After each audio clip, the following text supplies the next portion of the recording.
Being very much in need of repose from the experience he had undergone, or shall I say, fatigues of the day, he went straight to bed without undressing and fell asleep in an instant.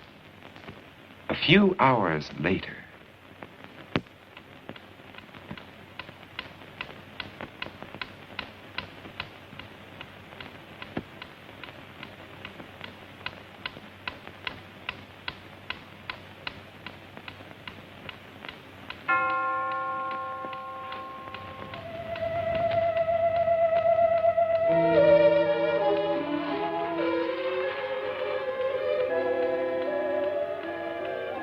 Are you the spirit whose coming was foretold to me?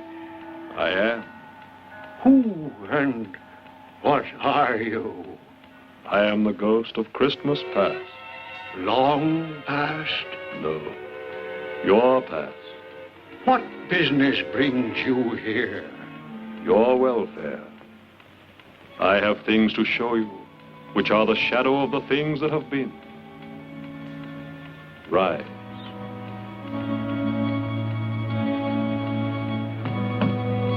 And walk with me.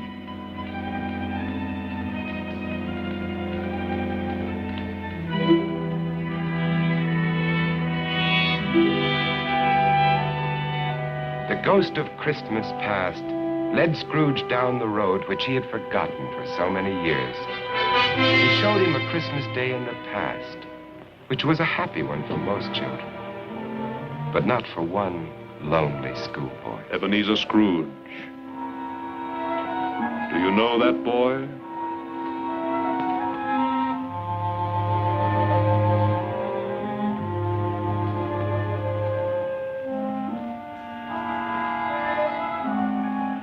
Yes, yes, I do.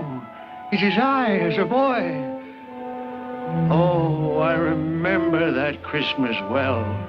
I felt so lonely. My playmates, they didn't like me. It was because you had shunned them.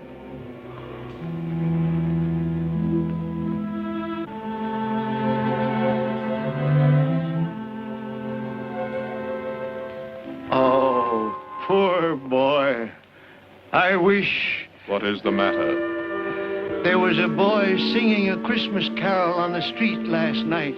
I should have liked to have given him something, that's all.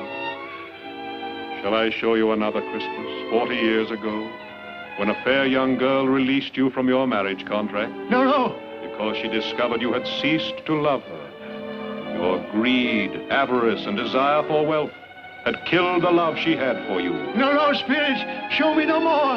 Leave me. Haunt me no longer. Awakening in the middle of a prodigiously tough snore and sitting up in bed to get his thoughts together, Scrooge had no occasion to be told that the bell was again upon the stroke of one.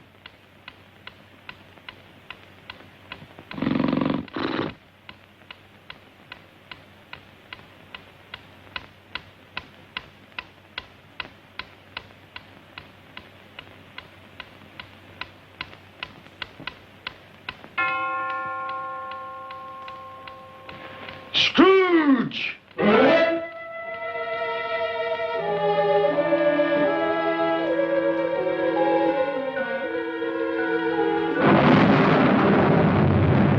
I am the ghost of Christmas present.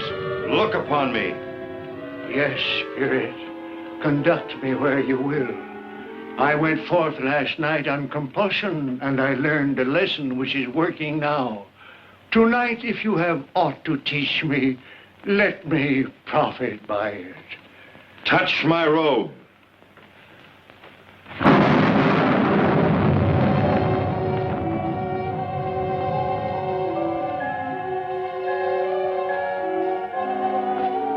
Look.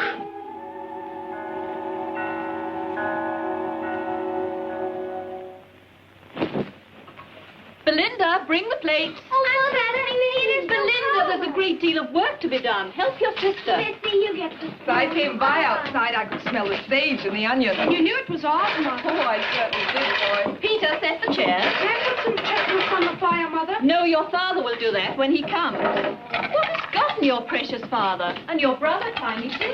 And Martha wasn't as late last year by half an hour. Oh. This is the house of your clerk, Bob Cratchit. But he has hardly a penny to his name. I, the ghost of Christmas present, have blessed his house.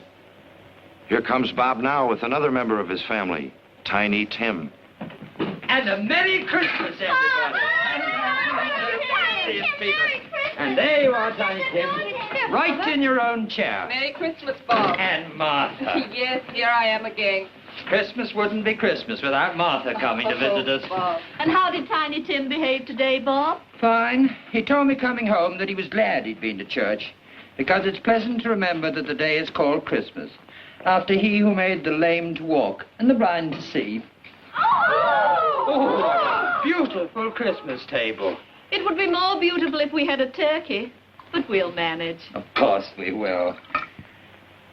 See what a happy family your clerk has on only 15 shillings a week? Tiny Tim. I didn't know he was sick and a cripple. Mr. Scrooge. I give you Mr. Scrooge, the founder of the feast. The founder of the feast, indeed. I wish I had him here. I'd give him a piece of my mind to feast upon. Dear, it's Christmas Day. It should be Christmas Day, I'm sure, when one drinks the health of such an odious, stingy, hard, unfeeling man as Mr. Scrooge. My dear, it's Christmas. Very well. I'll drink his health for your sake, and because it's Christmas. Long life to him. A Merry Christmas and a Happy New Year. A Merry Christmas and a Happy New Year. God bless us, everyone.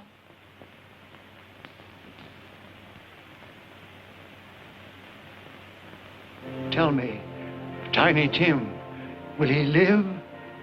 I see a vacant seat and a little crutch without an owner. No. Say he will be spared. My life on the globe is very brief. It ends tonight. Tonight? The time is drawing near for me to go and for your third visitor to appear.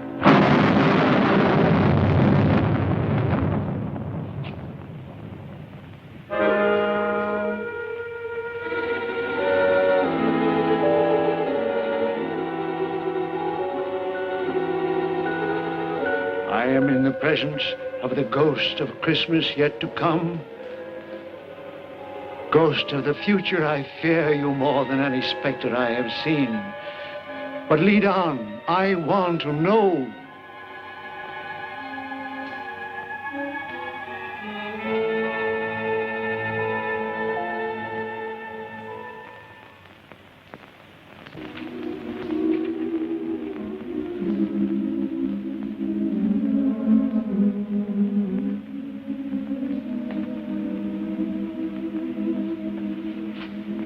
I met a very kind young man today who asked after you. Mr. Scrooge's nephew, whom I scarcely know. I told him about Tiny Tim, and he said, I'm heartily sorry for you and your good wife. By the by, how he ever knew that, I don't know. You what, dear? That you were a good wife. Oh, everyone knows that. And he said, if I can be of any service to you at any time, pray come to me.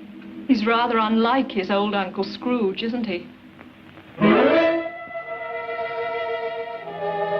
If you must torment me, be quick. Take me to what else you have to show.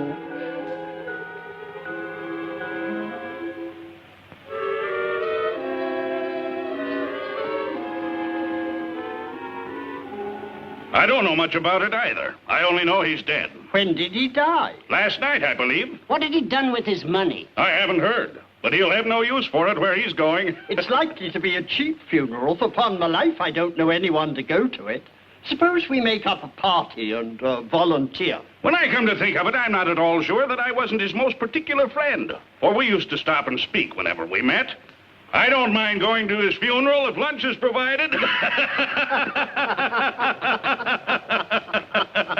Tell me what man they are speaking of. Who is it that lies dead?